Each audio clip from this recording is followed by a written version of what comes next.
Kalau yang udah berbuah tabu lampot kayak gini kisaran antara 4 sampai 5 jutaan lah saya jualnya gitu ya. Tapi tergantung jumlah dompolan dan besar pohonnya juga. Kadang-kadang ada juga yang nekat sebesar gini sudah mulai berbuah. Ini jenis akademik.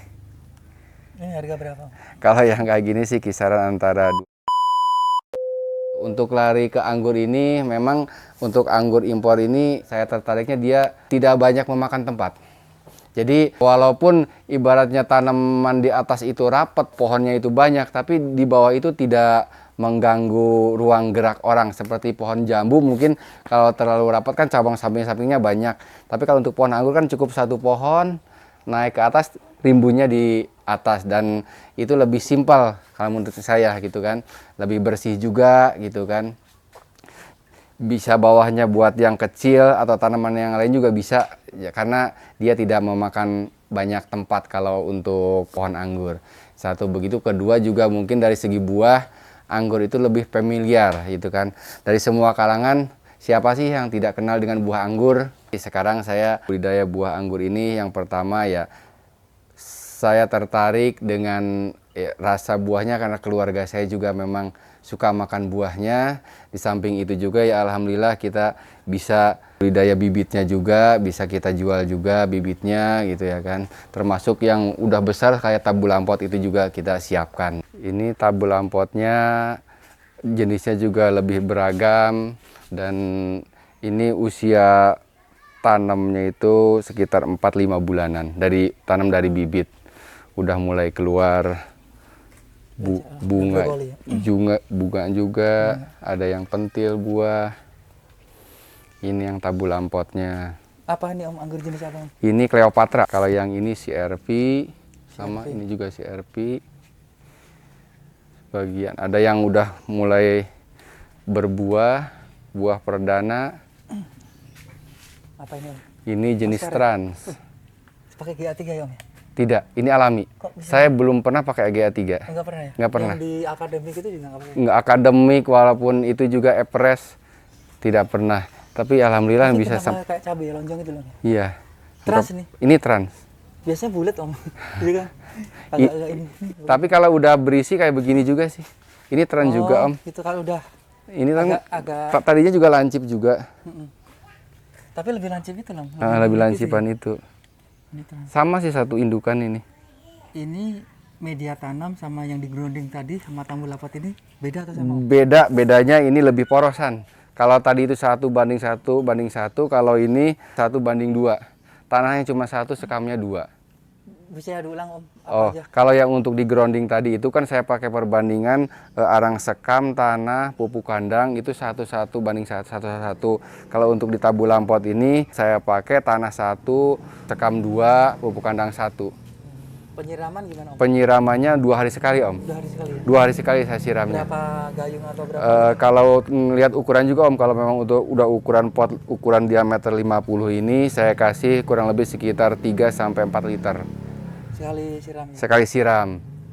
Kalau yang bibit-bibit ini sih paling juga sekitar 1 literan lah per 2 harinya. Pupuk itu. pembuahannya Om?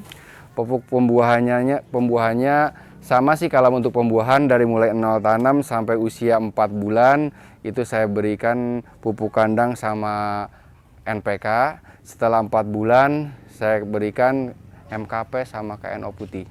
Plus boron juga Om. Kalau ngomong-ngomong nih ada yang mau meminang gitu, mau membeli? Iya. Perkiraan harga berapa nih? Kalau yang udah berbuah tabu lampot kayak gini kisaran antara 4 sampai 5 jutaan lah saya jualnya gitu ya. Tapi tergantung jumlah dompolan dan besar pohonnya juga. Kadang-kadang ada juga yang nekat sebesar gini sudah mulai berbuah. Ini jenis akademik. Ini harga berapa? Kalau yang kayak gini sih kisaran antara 2,5 sampai 300-an lah. Masih inilah ya? Iya, masih kecil. Kalau untuk yang besar itu antara 5 sampai 10 pot yang besar.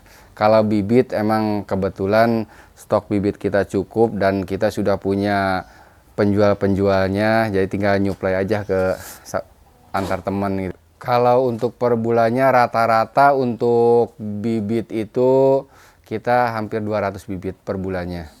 200 pohon, 200 polybag untuk bibit itu ya kan. Itu yang tetap Om. Maksudnya kita udah memang punya pelanggan. Jadi setiap bulan itu kebutuhannya udah saya catat kurang lebih pokoknya yang tetap itu 200. Belum kalau memang ada tamu atau memang konsumen yang baru itu di luar. Kalau untuk anggur itu makanya saya tertarik dengan buah anggur itu begini Om. Kita jual lagi berbunga, contoh ya terkecilnya harga 1 juta. 2 minggu atau 3 minggu kemudian kan buah semakin besar. Loncatannya itu sangat signifikan. Dari mulai berbunga, walaupun pohonnya ukurannya sama, lagi berbunga kita jual minimal misalnya 1 juta. Setelah jadi pentil kita bisa jual 1,5 juta. Bahkan sampai menjelang matang harganya bisa sampai 3 juta. Walaupun itu hanya jarak dari bunga sampai buah besar itu kurang lebih 2,5 bulan sampai 3 bulan. Tapi peningkat karena daya tariknya itu lebih menarik gitu kan. Dari mulai bunga, pentil sampai ke buah siap panen gitu. Yang termahal paling kalau udah ukuran segede gini kita jual 5 jutaan lah. Itu untuk tapi kan lain wilayah kadang-kadang kita lain juga. Kalau di rumah sini paling 5 juta ya kan. Tapi kalau di pameran-pameran kan lain cerita gitu ya kan. Kita bisa lebih mahal gitu kan. Berarti kalau 5 juta itu di luar ongkos kirim? Di luar ongkos kirim, kita di sini. Misalkan mau kemana pun juga kita antar kalau memang untuk yang besar kayak gini. Kan ongkos kirimnya ditanggung pembeli gitu ya kan. Contohnya satu ini memang yang ini udah terjual. Ke Bandung hanya memang belum kirim karena kita nunggu armada yang arah ke sana gitu ya kan. Berapa Om? Ini saya jual 3 juta. 3 yang juta ini rupiah, ya, 3 juta rupiah. Di Pot 50. Umur pohonnya berapa? Umur pohonnya ini 6 bulan. Udah berbuah 1, 2, 3 dompol yang 3 dompol yang sudah 4 disusul lagi bunga-bunganya. Kalau untuk tabulan pot anggur menurut saya sih akan tetap bertahan karena apa?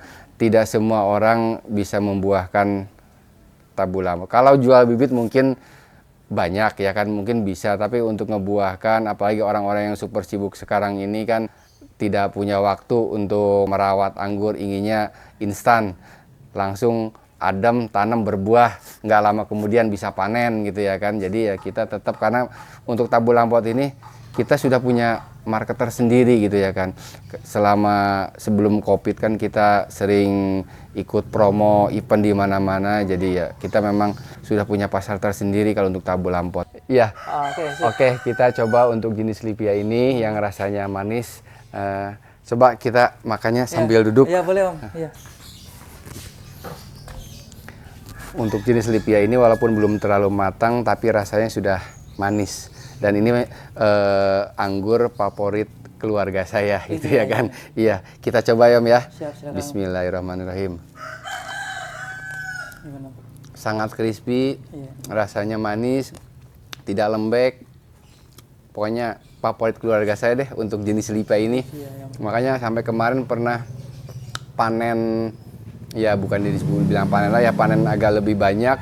Untuk semua jenis ya kita tetangga biar nyobain dulu. Tapi untuk jenis Lipia ini pesan dari keluarga, kalau ini buat kita makan sendiri aja karena memang dia favorit banget dengan rasa Lipia ini gitu kan. Istimewa lah ya. Istimewa lah gitu kan. Kalau untuk Epres, akademik, Ninel, alhamdulillah kita bisa buat icip-icip tetangga semuanya, saudara-saudara gitu kan Om. Iya. Rasanya sangat manis kalau untuk Lipia.